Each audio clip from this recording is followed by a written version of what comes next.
All right. Hello, everyone. How's it going? Hopefully you can, yep, everything should be going okay. Hello, welcome to Court of the Rings on Twitch, YouTube, and Facebook. I'm Lutro's community manager, Cordovan, and I'll be with you for the next hour hanging out. We got some latest news to talk about. A little bit of community news as well. And then I don't know, we'll just kind of play it by ear in terms of what we're going to do for the hangout part of the show after all the news is done. So, to start off with, though, I did have a programming note, which is that after today's show, I will not be doing the next two shows. So, for this up next Friday and the Friday after that, I'm not going to be around. So, taking a little bit of PTO, as it were. So, this will be the last show for a couple of weeks, and it should be nice to take a little bit of PTO, get recharged, as it were, visit family post-COVID, and do that sort of thing. So that's what's up. Anyway, what's also up, though, is a couple of bits of news. So the big news, of course, is that we launched Shadowfax and Treebeard, and it's been going pretty well, and we really appreciate it. Everyone seems to be having a good time. Got plenty of people in the game world, and things are going pretty well there. So we'll have some time for your Q&A on that here today during chat. Feel free to ask any questions you would like to. I did want to mention, though, there's actually a bit of breaking news, and that is that we did some work this morning to enable certain VIP rewards on Shadowfax and Treebeard. When we launched them this week, we had accidentally forgotten to hook up some of the VIP rewards that you just kind of get for logging in. So that's now been done. On top of that, if you log in through July 31st, the formal cutoff time is 3 a.m. Eastern on August 1st, and your VIP, which you would have to be if you're going into Shadowfax and Treebeard or Lifetime, which counts, right? You will get on those worlds that not forgotten handkerchief. Yeah, it's something that we've done for a while, and you can always barter for it later, but it's one of those things that we did when we launched Honor, and so we thought we'd do it again, but we had kind of forgotten to do that. So, not forgotten handkerchief, only kind of forgotten, only slightly forgotten, but not that forgotten. And you can get one if you log in to Shadowfax and Treebeard as a VIP, which you have to be to log in, through July 31st. Formal cutoff time on that is 3 a.m. Eastern, August 1st. So there we go. And we just literally over the last 10 minutes did some work to enable those VIP rewards on Shadowfax and Treebeard. So if you're in the world, you might need to log out, log back in, but whatever. Basically, for the most part, as of now, from when you log in, you should get the VIP rewards that you would like. So anyway, that's pretty cool. That's kind of the biggest piece of news outside of the legendary worlds themselves. So let me just kind of pop up a landing page that we have for this. And we'll just kind of show it off on the stream here today. So we are introducing Shadowfax and Treebeard for those who don't know.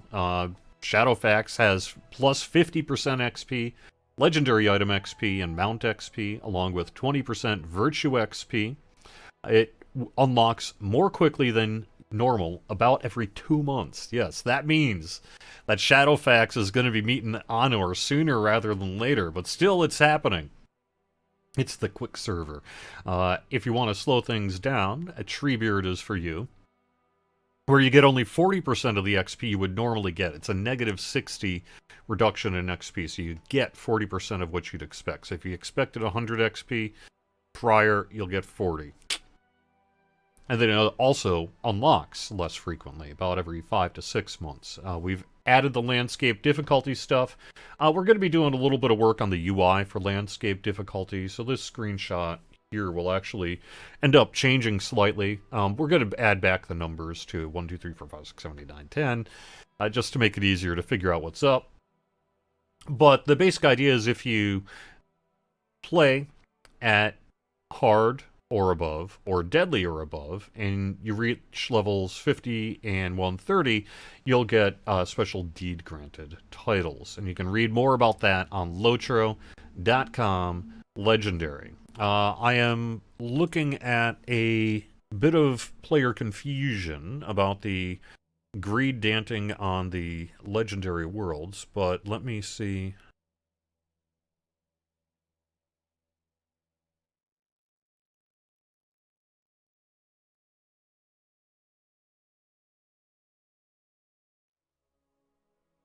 Yeah, so you do have to, you can't lower your difficulty deed once you've locked it in. So lock it in before level 11, and then you can't reduce it. Now, I've run into a little bit of player confusion. There's a thread on this right now, actually, and I wanted to double check and make sure that that was the case based on internal chat before I said anything today. But yes, so once you lock in your landscape difficulty, you can't lower it. You do need to lock it in before you hit level 11. So lock it in. But once you've locked it in, it's locked in. So if you are, say, level 5 and you lock in deadly and then swap it down to hard, you're going to cancel that deed permanently. That's the way it works, right? So you must lock it in, and once locked in, you must maintain that difficulty in order to get those deed titles. So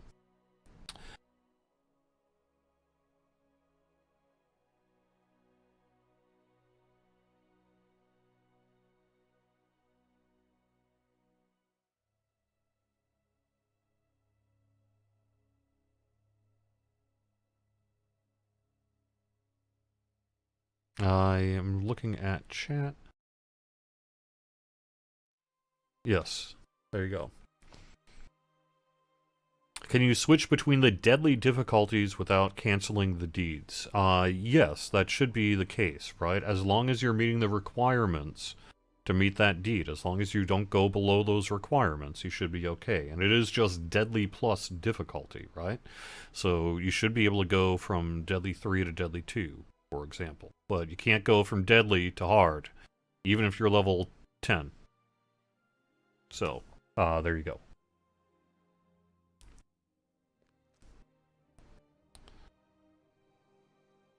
Martin, yes, that is correct. If you change from deadly to hard and then back to deadly before level 10, and you were not regranted the deeds, which you wouldn't be because you locked it in and then that, does that mean you lost your chance of it now? Yeah, on that character, right? So go ahead, and you might need to redo that character then if that's you. But make sure that once locked in that you don't lower the difficulty, okay? All right, what do we got over on YouTube? Yeah, it's per character. Yes, Carrick, thank you for bringing this up. The Eye of Sauron and blur effects on the legendary worlds are going to be getting removal, temporary removal for now. That'll be in a patch, I think not next week, but the week after. We're going to kind of have to see what the timing of that ends up being, but the intention is that in the next game update of substance that will allow us to do it, we are going to be temporarily removing like that kind of Eye of Sauron blur effect, really just because of feedback from the community that it's a little much. So, there you go.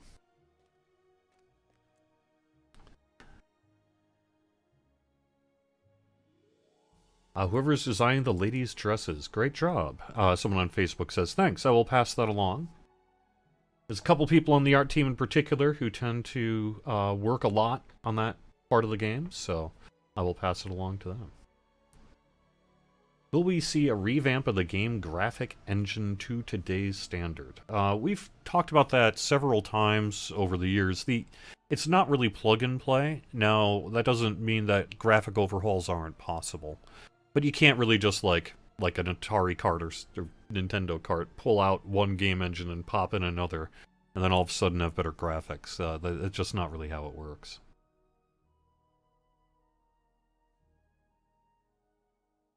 To some extent, you'd be making a new game.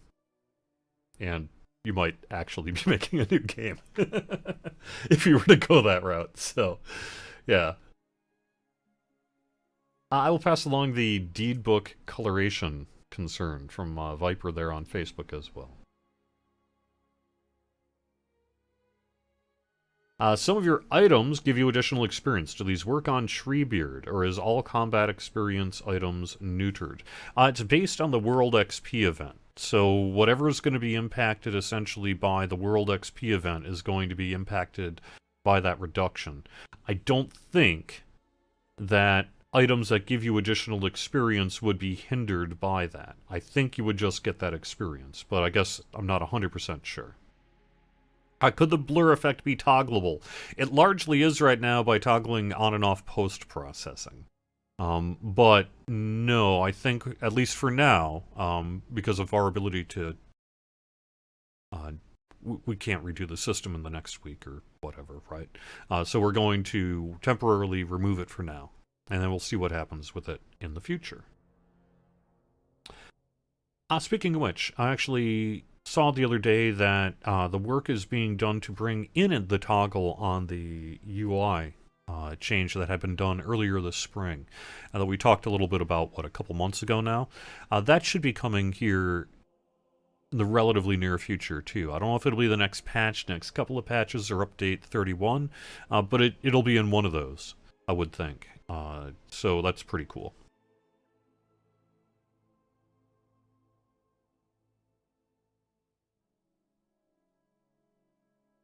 The actual impact of the Eye of Sauron is not going to be changing. So the debuffs and sort of experience you have will still persist and happen. We're getting rid of that kind of blur effect, just some of the visual post-processing effects that have been causing some a little bit of motion sickness and just general negative feedback since we launched it.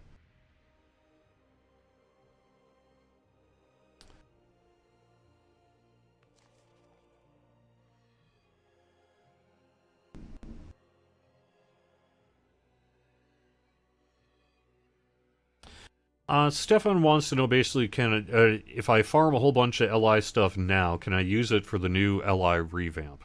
The answer is largely no, but occasionally yes. We're going to get more into the details of what the legendary item revamp really looks like in terms of process later on, but trying to prepare for the legendary item revamp by farming a lot of LI stuff is probably not a good idea. That would be my suggestion. Not that your current LI work will not have value, but if you're trying to deliberately farm, say, ingredients with the expectation that it's going to give you a big heads up under the new system, I would not do that.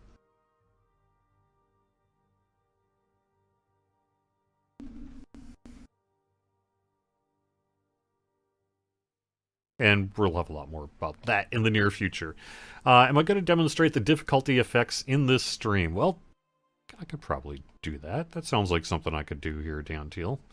I have not had time to play, though, since we launched the servers on Wednesday. I have been on the go.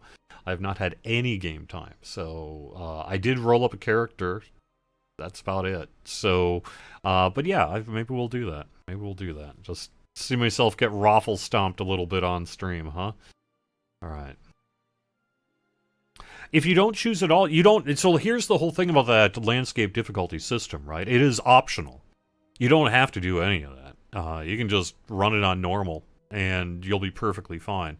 You're not going to get the deed-granted titles for hitting those achievements, but if you don't care, it's totally an optional system, and one that you are perfectly fine to ignore should you wish to. So, yes, ANA R65 brings up a bit that I wanted to make sure I also mentioned here. Tier 4 of the Fall of Khazad-dûm is now underway. That launched yesterday at about, 10 o'clock in the morning Eastern Time.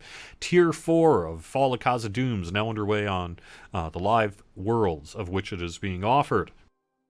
A.k.a. not or Shadowfax Treebeard, right? The Leading the Charge deeds are available through August 25th.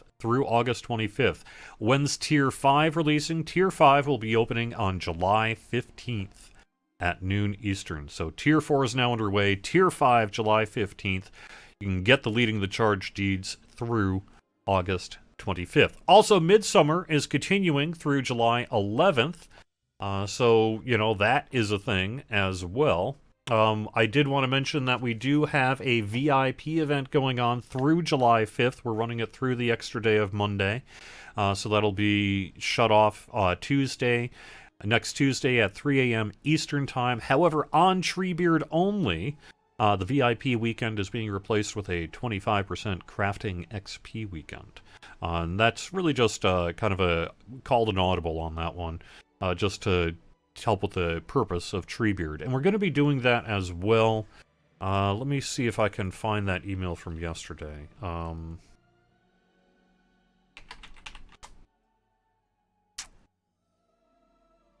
Give me a quick second. Yes, so also the... Nope, that's not it. We have, if you have a question actually though, on Shadowfax related to the Locho event chart, the 715 10% Virtue XP boost is going to be in place. They already get a VIP Virtue XP boost, so what we're actually going to be doing is raising it by an additional 10% for that weekend. So that's not the one that I was trying to find though. There's one other change that we made. Maybe not. Well, I can't find it right now, but related, I guess, if we need to make some further adjustments on the bonuses for like Shadowfax and Treebeard, it's something that we're intending to do. All right. But I also wanted to quick call up that we did have a release this week. I wanted to give people an opportunity to ask any questions they might have related to the release notes. The collections panel pets will now accurately describe the source of their sunny summer kite, midsummer's comet kite, flower kite, etc. They were gated a little differently, and so we fixed up the text there. Fall of Khazad-dûm, we did actually quite a bit of work. This was the main point of the patch. You can hit Durin's Bane from farther away with cone area of effect attacks. Debris piles can be hit from farther away as well. We fixed an issue that prevented the lockdown skill from sometimes happening, and the Shadow Zone will now prevent and remove the lockdown. We corrected a few NPC phasing and turn-in issues, and we fixed some animations on a bunch of housing decorations as well, including the various reward chests from Anvil of Winterstith and Amdan Demul, the Bloody Threshold. So, that was really the point of the patch here today, or this week, in addition to a little bit of polish work that had been done kind of behind the scenes for Shadowfax and Treebeard. On the community news front, all I really wanted to call out is a couple of things. The first one is from Deco du Milieu, and that is that they got their voting underway. It's not really wanting to display correctly. Let me just might have to drop that in. They're in the final 15 of that. I was going to put that up on screen, but it's not really doing it. So let me just drop that link in chat. Make sure that you do vote if you would like to, and I'm not dropping the link on YouTube. Sorry. Just go to Deco du Milieu's blog. You'll find it there. I'm not in a position to actually post it right now on YouTube, sorry. I am seeing your chat, but I'm signed into the wrong account. Can we fix an out-of-line-of-sight issue with some mobs in Fall of Khazad-dûm? I know that that's something we're aware of. Hopefully we can get to that soon. For the Deadly Plus, let me see. For the Deadly Plus D, does Deadly qualify, or does it need to be Deadly Plus 1 or higher? Let me double check. I believe that means Deadly and above.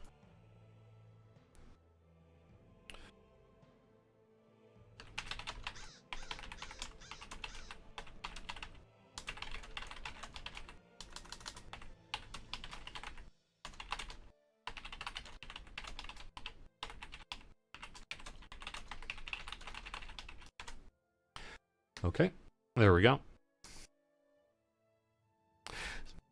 What is the difference? Well, we're kind of keeping some of that under wraps deliberately, right? I mean, there's some information that you can get and some you're not, but we're not really providing that level of detail as to what's going on. So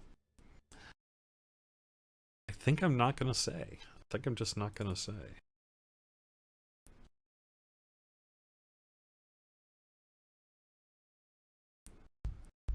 If you did not start Midsummer the first day of the Legendary servers, there are not enough days to complete the meta deed. Yes, this is correct. I think we mentioned that last week, but yes, that is true. That is true. Now, you can still get lots of items and other benefits, but yes. Do we have an expected date that a double hitbox issue with Fall of Khazad-dûm will be fixed? Yes. I know that is also underway. I would expect that to be probably the next patch or maybe the patch after. Something like that. We'll find out when it's checked in, fixed, solved, QA'd, etc. But, hey, there we are.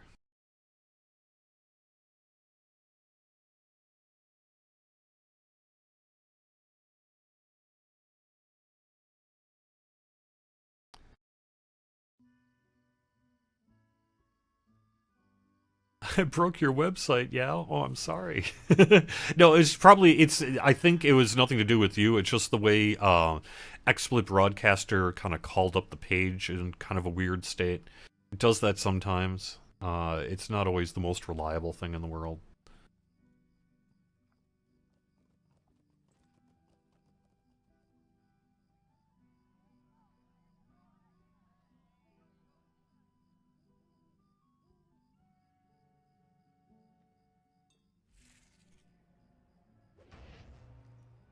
No, I would not say Haderb just to kind of allay your concerns. The scrolls and stuff that you have now that you're using on your existing items, you're still going to be using them on your existing item. And, you'll... Eventually, though, the plan is to make obsolete, basically, most of the old system. But that's not going to be like a switch flip, and you'll find out a lot more when we get to the new legendary item system. But remember, we're not talking about some minor adjustments here to the legendary, and we're really making some big changes to the way the legendary item system works, and some of that involves being willing to say we're going in a different direction with some things. So I don't want to make, especially at this point, lock in promises as to expectation of what certain things will do. We're not going to all of a sudden make your item useless. It will not be immediately obsolete. But eventually it will be obsolete, and that is working as intended.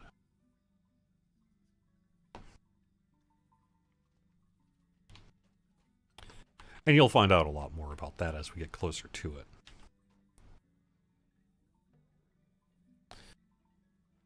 All right.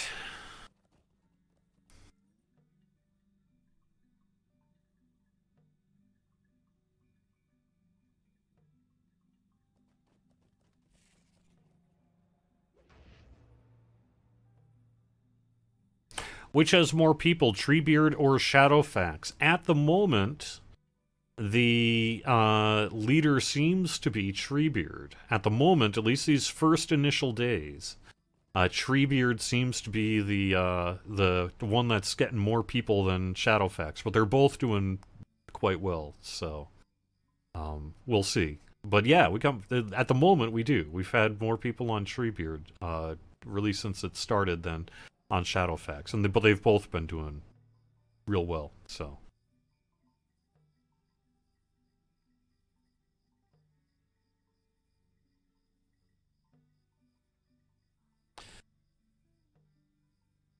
Remember, the intention of the LI changes is to largely rethink what a legendary item is, how it works, what you do with it, and how you experience that entire section of the game. So,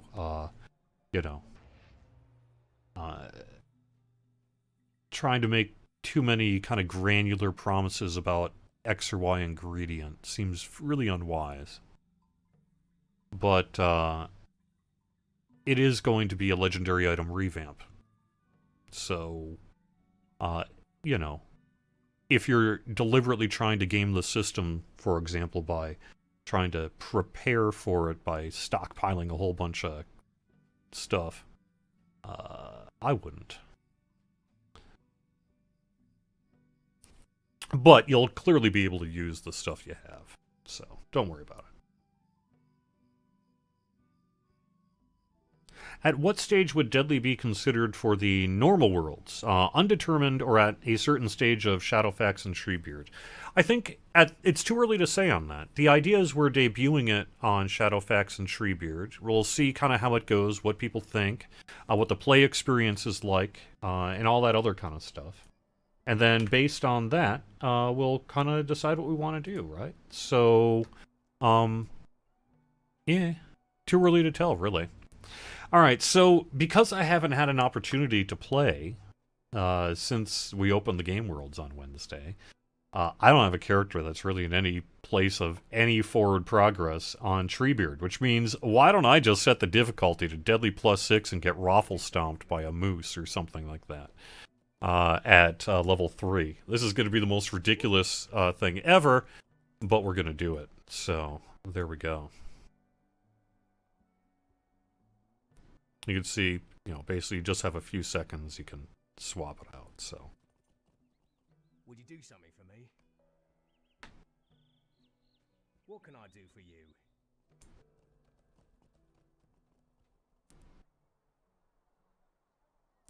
Now, I would lose the deed, you know, were I to go down to normal or hard there. So let's just pop it back up to 6. And, yeah, call it done, so. Let's see if I can even get one bristlehide, huh? Let's see. I'm gonna say no. I'm gonna say no on that one. But let's find out, so.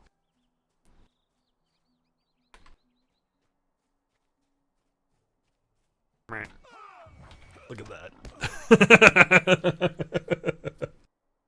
And there we are. All right, let's revive for free. This time I'm going to do it. This time it's going to work. Nope.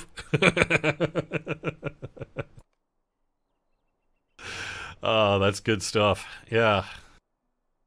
Anyway, most people are not going to do this because this is a really bad idea, which is why I'm doing it. But I'm just showing you here. Let's wander around, see if we can pull in maybe an Eye of Sauron effect.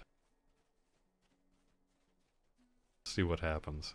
It may be that it's not set to happen around here or something. But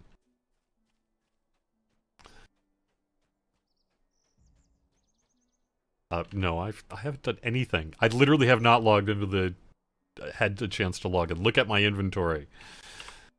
So no, I haven't done much of anything. So yes, there is an official webpage, and that is lotro.com/legendary. lotro.com/legendary. And that'll get you the info that you need. Well, this is obviously the most ridiculous thing I could possibly be doing. So I think we're not going to do that anymore. But there you go. There you go. So.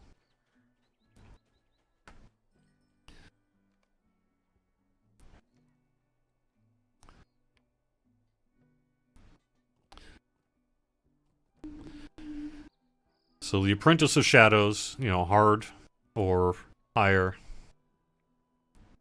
Disciple of Shadows is 50th level on Deadly. Yeah, Deadly Plus, so Deadly, Deadly 1, Deadly 2, Deadly 3.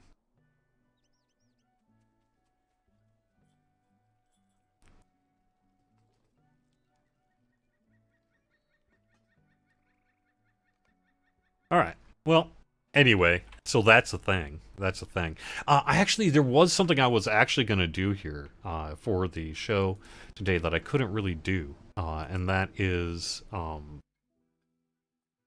was actually going to pop onto an admin on Shadowfax and Treebeard. But unfortunately, about 5 minutes before I went live today, I realized it wasn't going to work because I couldn't get the proper admin client support on my desktop in a way that I could then put it into XSplit. So, unfortunately, I had to kind of call an audible myself in terms of what I'm going to do here today. But since I haven't really even started on Shadowfax or Treebeard, I don't really feel comfortable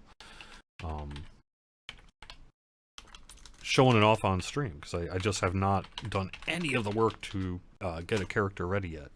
So instead, I think I'm just going to pop over for the last half of the show on Landrival and do what I was going to do anyway on my character, which is start to run through some of the Update 30 kind of mission work and that while I answer questions.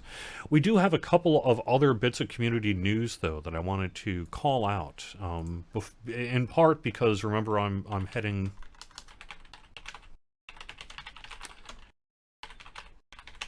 Today is the last show for 2 weeks, so I wanted to make sure...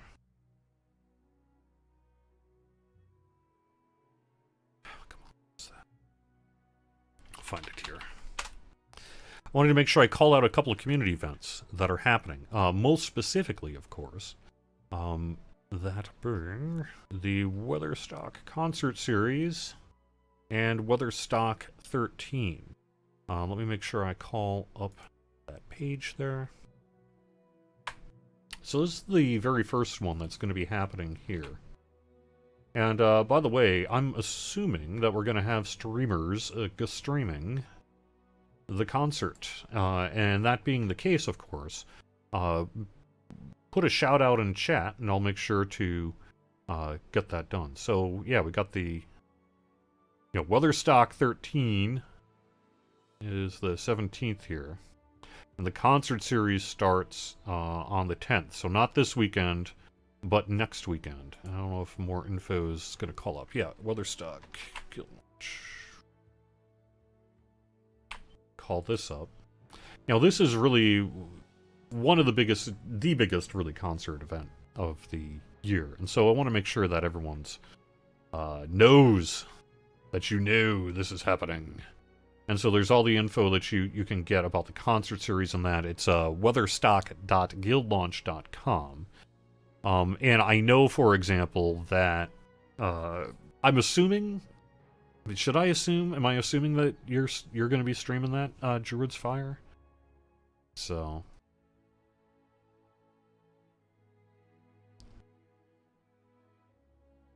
I agree, Shazbot, that perhaps we will change the word. I will change the wording to deadly or higher in the guide after the show here today, rather than deadly plus, just to prevent the confusion as brought up here. So, yes, okay. Druid's Fire is the official streamer of Weatherstock, so that will be twitch.tv/Druid's Fire. For the live play of that sort of thing. But yeah, make sure, because I'm going to be gone here next couple weekends, I want to make sure that we call that one out. And I'm not sure if there were any other specific concerts I wanted to call out. I wanted to make sure Deco du Milieu got their thing, and the rest, I think that's it in terms of the big ones I see. And then the other piece I wanted to mention is I know that we've got a couple interviews that are coming up here in the near future. For one, Reninia recorded an interview with Louis 7. Louis 7 is a YouTuber yesterday, and I was listening in on that interview, and I happen to know that Reninia answered some questions. So perhaps, I'm pretty sure that's going to hit Louis 7's YouTube channel today. And assuming that does happen as expected, you'll want to keep an eye out on that. Probably pay attention to it. Maybe give it a listen, huh? The other thing is I know that Severlin recently did an interview also yesterday with... part of the reason I have not had much time for Treebeard, but whatever. Severlin did an interview with MMORPG, Joseph Bradford there yesterday afternoon as well, talking about Treebeard and Shadowfax and Lotro in general. And so there's some good Q&A to be had there as well. So both of those things should be hitting in the near future. I don't know the exact publish date on either of them, but as soon as I do find out, I will let you know. But a couple of good interviews I happen to know that just got done.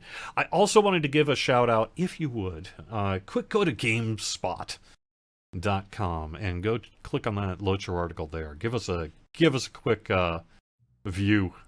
Helps juice the numbers.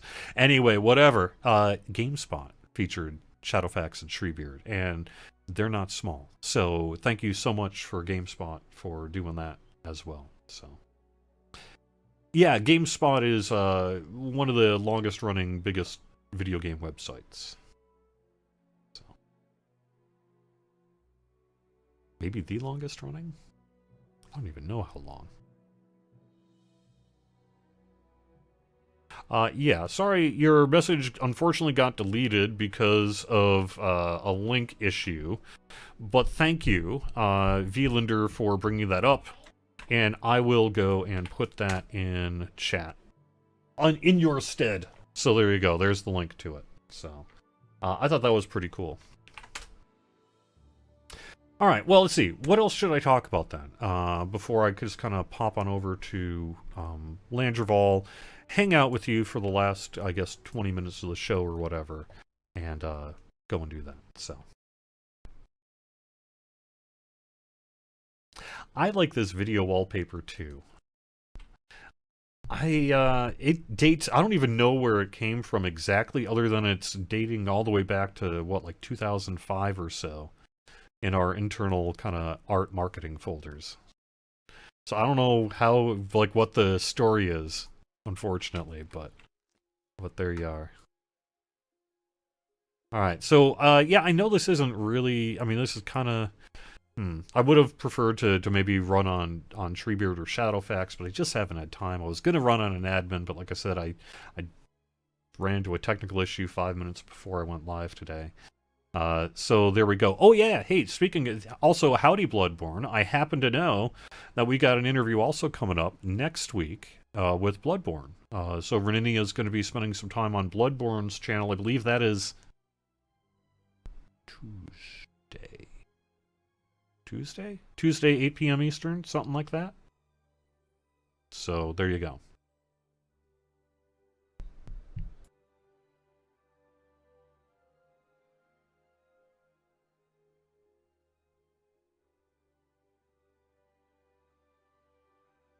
Will the event be uploaded to YouTube permanently afterwards? You've tried searching for past weather stocks a while ago on YouTube, could only find footage from one event from ages ago.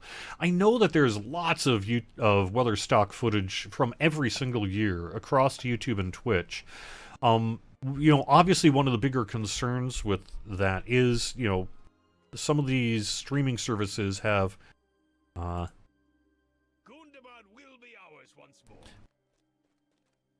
changed their kind of stances and ability to catch and flag various musical performances over the years.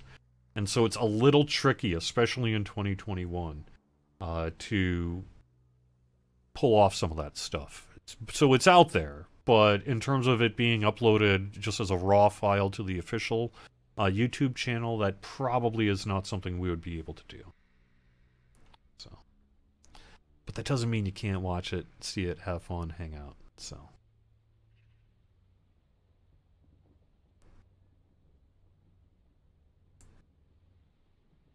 any news about beta soon?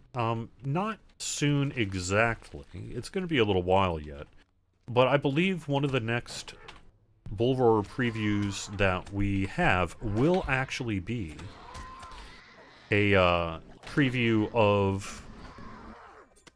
Do I want to say this? Do I want to even say this? Is this true? I think it is true that the next Bullroar preview that we're going to be doing will likely be, I think, the Brawler. It'll be the first Brawler preview. Exact timeline on that is not something I'd even want to hint at for the show today. But I believe in terms of what's next for Bullroar, my understanding, at least as it stands today, pretty sure it's going to be Brawler. And it is not going to be too soon, but, you know, it is next. And it'll be before Update 31 comes out, clearly. So, there you go. Brawler is still in a relatively not publicly previewable state internally. We do updated feature previews regularly on things like internal servers and what have you. And one of the things that we do almost every week, basically every week with a few exceptions, is there's a time for a Brawler internal kind of play day where people can check things out, provide feedback on everything from numbers to feelings. And so that's been happening in recent weeks. So I kind of have some sense of where Brawler is, like, as of today. And it's not really yet in a previewable state. But that's going to be happening here pretty soon. Once that stuff starts getting kind of checked in, and all the kind of art and animation and what have you all kind of gets checked in, and it comes together pretty quick. But we're not quite there yet in terms of ready for Bull Roar. Someone is saying, is it even possible with crowdfunding to install an EU server? Reninia recently spoke in our Q&A last week, right? About the idea of using crowdfunding to accomplish various singular player wants. And I really don't see that making sense for us. Crowdfunding is a really good way to kind of market your game that you already have funding for. And that typically seems to be the case for a lot of the crowdfunding programs that are out there. They may ask for additional money to meet whatever goals they feel they need to meet, but that is very rare that is the singular source of funding for the project. With some exceptions, I'm sure. I think you would probably find that among many, if not most, of the successful projects, in terms of the ones not just getting funded, but being released, that typically the crowdfunding portion of it simply funds a portion of it, and is not a complete system. And one of the big reasons for that is that there is a bit of a wide disparity in what people tend to think these things cost and what they actually cost.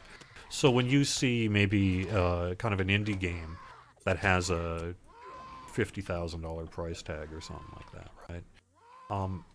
That may be enough to cover it. That's great if it is. But that is usually just more of a tip of the iceberg than an actual cost of development from start to finish. And sort of when you look at a feature like that, what would you actually be looking at in terms of funding something for crowdfunding, right? Are we funding people? We're funding people, presumably, right? So you would be having to essentially do a hiring process for that one feature, and then what would that lead to the employee afterwards? Well, okay, so now we permanently add on that thing. Well, then how does that get paid for, etc.? And it just goes on and on and on and on. And so, it's easy to say, like, oh, why don't we just crowdfund it? But I think the reality is that, especially for the kind of game we make, and the studio we are, and the project it is, the idea of crowdfunding a specific feature for completion makes very little sense. Very little sense.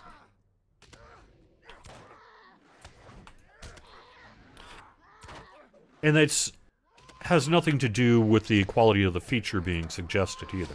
There's a million great ideas of things that would, given unlimited time and budget, that we would love to do too, right? I mean, that's the whole point. It's always going to be kind of a push and pull between wants and needs and time available and all the rest, right? That's how this stuff works.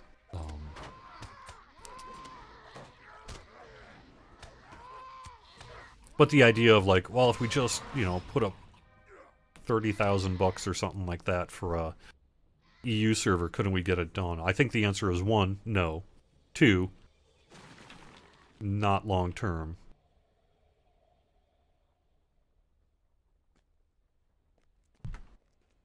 And 3, that would be a terrible way to go about it. So, you know, eh?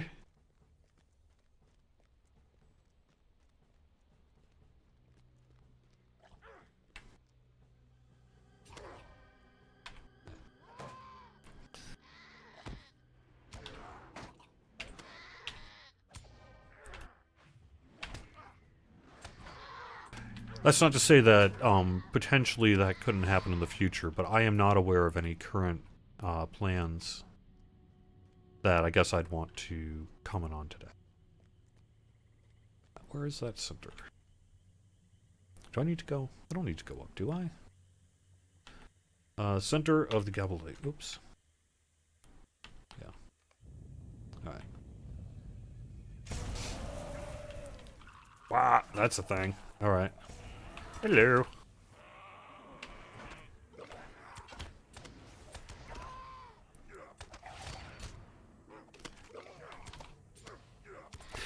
You're right, Carol over on Twitch. There is nothing stopping us from going the other direction on landscape difficulty. Were we to feel there would be some interest and benefit, we could make it easier. There could be an easy -6 or something like that. I don't know that we've really heard much feedback that would compel us to do that, but that's certainly something we could do, for sure. Yeah, you know, why not?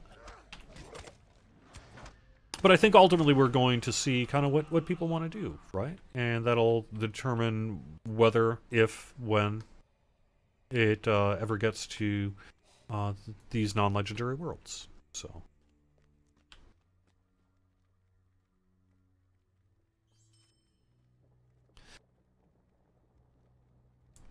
I mean, presumably if we had some kind of easier landscape difficulty, we would also take into account the farming consequences of that, you know.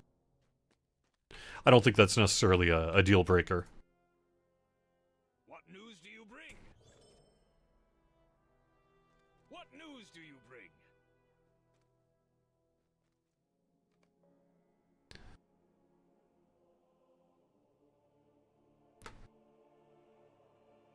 All right. Yes, Bingo is around. My understanding is Bingo was not immediately there when we opened the world, but that did it, so. That has since rather been... I don't think it was even corrected. I think it was just naturally appeared after a little bit of time.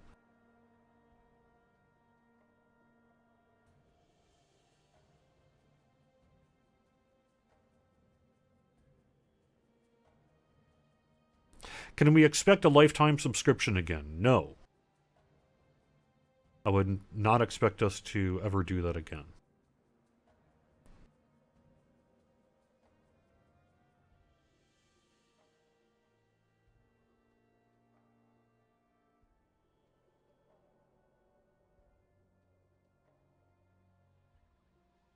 I'm looking through a lot of chat. I'm trying to see. When are we all looking at being back in the studio? That remains to be seen. That actually remains to be seen. So we're in a place where I think at some point in the relatively near future, we're going to start to have some of us, particularly those who have work that is really, they don't need to be in the office, but it sure would be nice kind of a thing, right? I think some of those folks are going to be among the first people in. And they may potentially start trickling in a little bit later this summer. But I think that there's at least as it stands today, and, you know, things, as with a lot of this kind of COVID-related stuff, you know, have to be put within the context of immediacy. at least as it stands today, I'm not so sure a lot of us are going to be doing a lot of time in the office in 2021. It may be largely next year before we're all in a more normal position. And maybe this is the normal position, honestly. Maybe some of us just no longer, or will only partially work from the office and partially work from home. I don't actually know exactly what the future is going to bring. I think the office itself will be in a position. I know that there are employees, actual people, working on reopening the office right now. But I think that the actual time where people start coming back in is currently not known. But it will probably be at least a couple of weeks yet, I think. And maybe even longer, kind of depending what happens and what's going on. And then when it does happen, it's not going to be like all of a sudden everyone's got to start driving into work and enjoy that Route 90 traffic. But, you know. So... I think that for a lot of us, it's going to be somewhat of a hybrid that will be determined based on what works best. And I think that, you know, as a studio, we may be in a position to really support that. Because things have largely, for many of us, we're in a pretty good position. Now, I will say this, though. When we do start getting back into a place of being in the office, whether it's on a part-time or full-time basis or whatever, I'll probably at least start doing the live stream again from the studio. I really do like the idea of not broadcasting from my own house. To be honest, there's something about kind of the production of having an actual place where I can control the backdrop, where we have fewer, maybe home internet bandwidth concerns. Things like that, and I'd really like to... I mean, I don't know, I'm sort of a private person in my own life. I've been living in public, as it were, for... how many years now? At least 15? 25? Depends if you want to count the radio stuff. But in my regular life, I tend to be a fairly private person, so the idea of just showing you my background here, I've never really been all that comfortable with. And plus I think there's just some technical benefits of broadcasting from an actual studio. And so I think I'll be doing that when an opportunity starts to present itself. But otherwise, I'm not sure that, for example, it's going to make a lot of sense for me to just kind of drive into the office every day. I think it depends a lot on how much of our meetings end up being virtual and how much of them end up being in person. And how many of those meetings can be done hybrid or what have you. Because, you know, I think if, you know, some of the recent interviews with Reninia and that have shown us that we do have a lot of kind of planning and discussions and a lot of what you see on the forums in terms of discussions about the game, you know, that stuff happens internally as well, right? There's not just answers that pop out of a computer and that's you know, that's the direction we go. We have these discussions too. Sometimes they get heated, not usually. We're all professionals, and we're all informed by our experience and what have you. But we have those discussions too, and so that does mean a lot of kind of discussions over Zoom and Teams and Discords and what have you over the months. Along with a lot of benefits sometimes to having everyone in the same room, especially if we're demonstrating it maybe in an environment of some kind that is conducive to that. So there are times I think where it's going to just make sense for us to be in person, despite being a video game studio, right? But I think there's going to be a lot less of it than there was prior to COVID. Maybe I'll be proven wrong on that. I don't think so, though. And I don't think we're actually all that alone in that, either. I wonder how much of the video game industry has been forever changed by the COVID restrictions, the work that was forced upon, really, offices around the world to manage their business during COVID, and then now, after the fact, a realization of, well, if we were, let's say, somewhere between 90 and 120% productive during work from home, does it make sense to force everyone back into a, pre-2020 position of, okay, no, now you have to spend $12, $15 on tolls every day, $20, $25 on parking,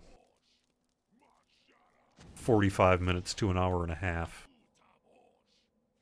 on a road somewhere, just 'cause? 'Cause why? Right? And so, it's really interesting to kind of see what's happening, not just inside of the office, but throughout the industry itself. And I suspect, this is Cordovan pontificating, I guess, personal opinion here. I think for a lot of video game studios, we are going to be living in a position where the cord has finally been cut. In the same way that people, in many ways, no longer feel that they're serviced with, say, traditional older media. Offices have largely been, to some level, of necessary to completely unnecessary for decades? At least the past decade, maybe longer. And I think that this is the tipping point that we've reached, where it's like, now that people have already spent the kind of funds that it takes to make this stuff happen, to work from home, I think there's going to be a large realization of, well, how much do we actually need to go back? There's been, there was a Facebook ad that came out, or not a Facebook ad, sorry. There was a Facebook post that's been kind of making the rounds throughout the, I guess you would say, industry-related Facebook groups and what have you. And what that has largely been is, like kind of a meme sort of thing about, your engineering teams, if you're going to make them all go back to the office, they might be looking for other jobs. And not our engineering team, but I'm just saying in general, I think that's probably true.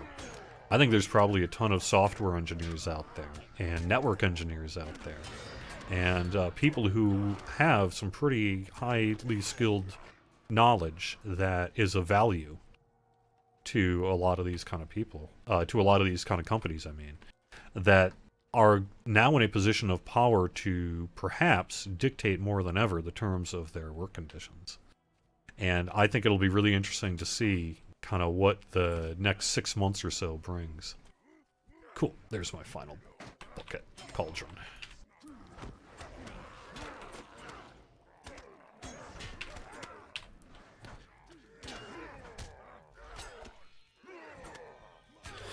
No.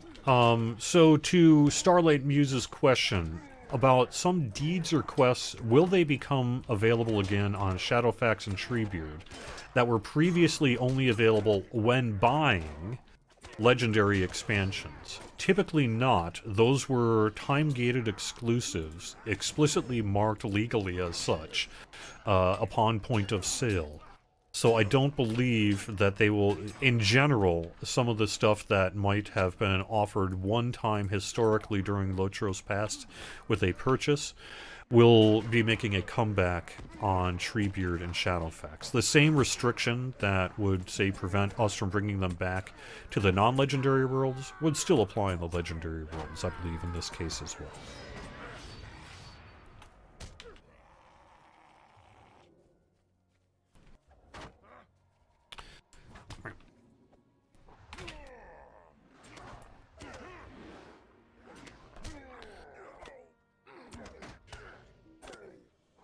But it's going to depend on the thing specifically you're talking about, because some of them might be like, oh yeah, well, sure, that one will, or whatever, right? So it's just going to kind of depend on circumstance, I think.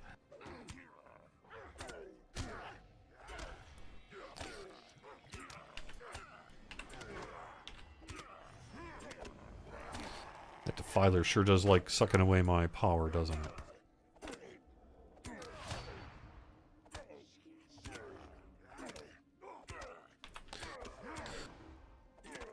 should be more prepared to mitigate this. I will have to actually do some hotbar work. Now, like I said, though, I actually am going to be gone. Probably, I will be in the office doing some work, but there will not be 2 shows next Friday or the Friday afterwards. So you're not going to see me again, thankfully, right? No, until July 23rd, after today's show on the Lotra side of things. I've got next Wednesday's show on the DDO side, and then they too will not see me for a little while. So that's going on there. I just wanted to remind people. But I will be of course, even when I'm on vacation, I got to keep an eye on the forums, because there you go. So, but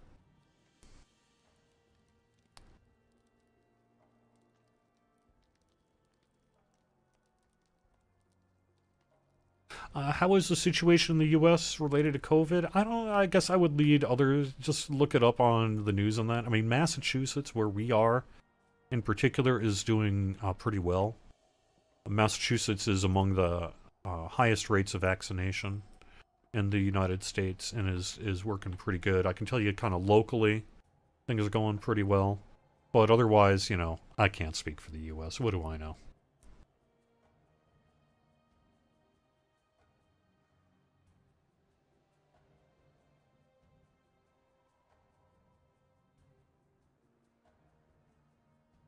Get a green screen?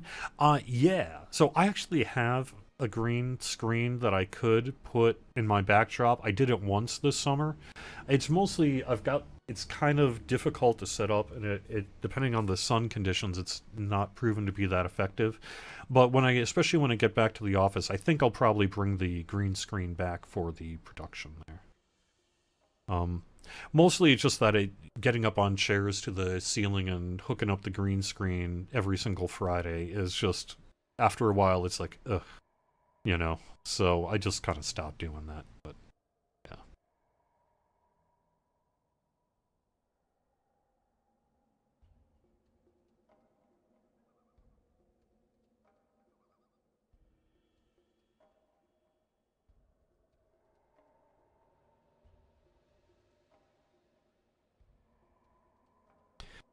Have I seen the newly updated Captain Bug list? I have, yes-ish, I guess. Oops.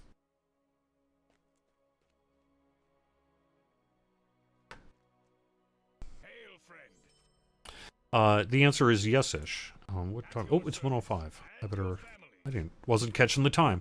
I have seen the latest on captains and a few other classes as we've been doing our meetings to talk about class balance work and timing and work being done. It's been in the mix. We have not had much time in the last couple of weeks to do a lot of discussion on it, mostly because that discussion has instead been focusing on things like legendary items and some other priorities. But that work is ongoing and is being done, and yes, as a matter of fact, I have seen it. So...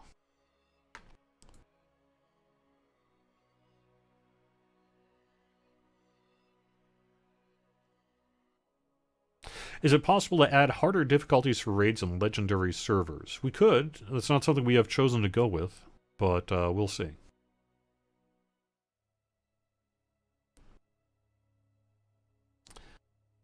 Have SSG spring for one of those green screens in a can. Yeah, I tend not to ask much of a budget of SSG here. We are a low budget operation on this Court of the Rings live stream, and that's by design. That is by choice. That is by preference. So, there we go. Alright. When will the new legendary weapons be released? I believe we're going to see at least the first part of that work probably with Gundabad. So it'll probably be Gundabad that we start to see the LI work roll out to the live game worlds. And then as we get closer to that, we'll be doing extensive previewing on Bullroar and elsewhere. So, there you go. All right. I believe we do have, the Grifflet stream happening here. So, Tolkien Professor's up next. Sorry for stomping in your time over a few minutes. I will not be here next Friday. I will not be here the Friday after that. So, I will see you in 3 weeks. Have a great time, everyone. Have a great July, and I'll talk to you again soon. Thanks for being here, and thanks for playing Lotro.